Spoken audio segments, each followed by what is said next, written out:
स्वागत है दोस्तों। 100 साल की गुलामी के बाद देश ताज़ा ताज़ा आज़ाद हुआ था। अंग्रेज जा चुके थे, भारत में संविधान लागू हो गया था।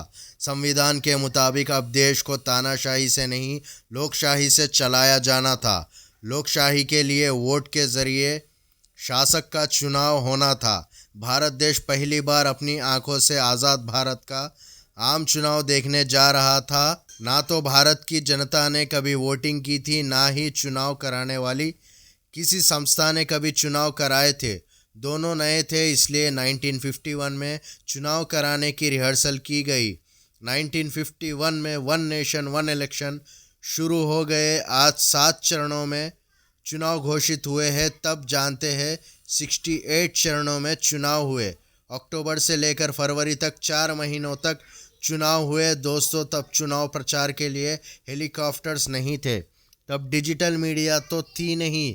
भैंस बकरे कुत्ते जैसे जानवरों के शरीरों पर नेता अपने चुनाव प्रचार की सामग्री टांगते थे, जिससे उनका चुनाव प्रचार हो सके। दोस्तों, आज के इस वीडियो में हम यह देखेंगे कि देश में पहला चुनाव कैसे हुआ और कैसे जवाहरलाल नेहरू देश के प्रधानमंत्री बने। चलिए शुरू करते हैं। मार्च का महीना था और साल था 1950। सुकुमार सेन देश के मुख्य चुनाव आयुक्त बने। तब ईवीएम नहीं थी, सोशल मीडिया नहीं थी, गोड़ी मीडिया वाली वो भीड़ नहीं थी, फॉर्च्यूनर सफारी वाला काफिला नहीं हुआ करता था। भारत के पहले आम चुनाव में 17 करोड़ 60 लाख से ज़्यादा वोटर्स थे। आज इतने वोटर्स तो सिर्फ उत्तर प्रदेश में ही है। उस समय 21 साल या फिर उससे ज़्यादा उम्र के लोग को ही वोट देने का अधिकार था। उस वक्त 2 बड़ी चुनौतियां थी। पहली तो यही थी कि 85% से ज़्यादा आबादी ना तो पढ़ना जानती थी और ना ही लिखना जानती थी। जैसे में मतदान पत्र, बैलेट बॉक्स और दलों के लिए सिंबल तैयार करना बहुत बड़ी चुनौती थी। और दूसरी चुनौती यह थी कि आम चुनाव के साथ साथ राज्यों की विधानसभाओं के चुनाव भी कराए जाने थे, यानी वन नेशन वन इलेक्शन होने थे। चुनाव आयोग के पास अब वोटर लिस्ट है, लेकिन तब दिक्कत यह थी कि उस वक्त महिलाएं अपना नाम लिखवाना नहीं चाहती थी। वो अपनी पहचान किसी की माँ, किसी की पत्नी, किसी की बेटी के तौर पर ही सार्वजनिक करना चाहती थी। इसका नतीजा यह हुआ कि वोटर लिस्ट से 28 लाख महिलाओं का नाम गायब था। देश के पहले आम चुनाव में 22 लाख 4 हजार पोलिंग वोट थे। 8,200 टन स्टील से मतदान पेटियां बनाई गई थी।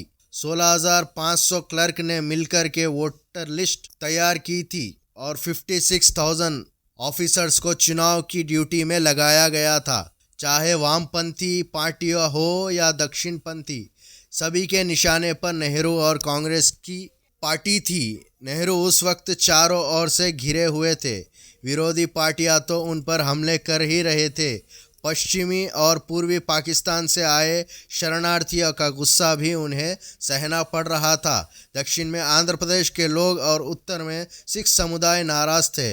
कश्मीर समस्या भी जस की तस बनी हुई थी। तमाम चुनौतियां, विरोधियों के हमलों और पार्टी के असंतुष्ट नेताओं को जवाब देने के लिए जवाहरलाल नेहरू ने चुनाव प्रचार में उतरने का फैसला लिया। 1951 की 30 सितंबर को रविवार का दिन था। इसी दिन नेहरू ने अपना चुनाव प्रचार शुरू किया। उन्होंने सरहदी इलाकों में पड़ने वाले लुधियाना से चुनाव बिगुल फूका। रामचंद्र गुहा लिखते हैं कि नेहरू ने अपने पहले भाषण में सांप्रदायिकता के खिलाफ आर पार की लड़ाई छेड़ने का आह्वान किया था। नेहरू ने कहा, यह शैतान सांप्रदायिकता तत्व अगर सत्ता में आ गए तो देश में बर्बादी और मौत का तांडव होगा। उन्होंने जनता से कहा कि वह अपने दिमाग की खिड़की खुली रखे। 2 अक्टूबर को नेहरू ने दिल्ली में एक बड़ी रैली की थी। यहाँ उन्होंने 95 मिनट के भाषण में सांप्रदायिकता को सबसे बड़ा दुश्मन बताया था।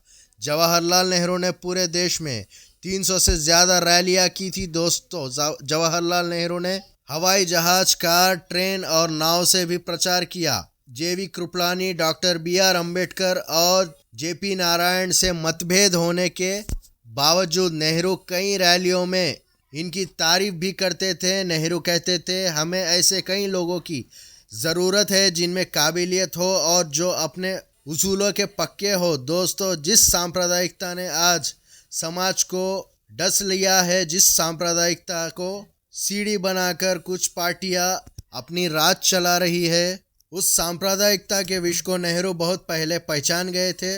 दोस्तों, तो उस चुनाव में नेहरू की लहर थी, लेकिन इसके बावजूद 28 मंत्री चुनाव हार गए थे। इनमें मोरारजी देसाई और जयनारायण व्यास जैसे बड़े बड़े नेता भी थे। नेहरू खुद इलाहाबाद सीट से लड़े और नेहरू 1 लाख वोटों से चुनाव जीते। देश के इस पहले आम चुनाव में कांग्रेस को 489 में से 364 सीटों पर जीत मिली और 45% वोट शेयर मिला था। दोस्तों, देश के पहले चुनाव से जुड़ी यह सच्ची कहानी आपको कैसी लगी कमेंट में ज़रूर बताइएगा और चैनल को सब्सक्राइब ज़रूर कीजिएगा। चलते हैं, धन्यवाद।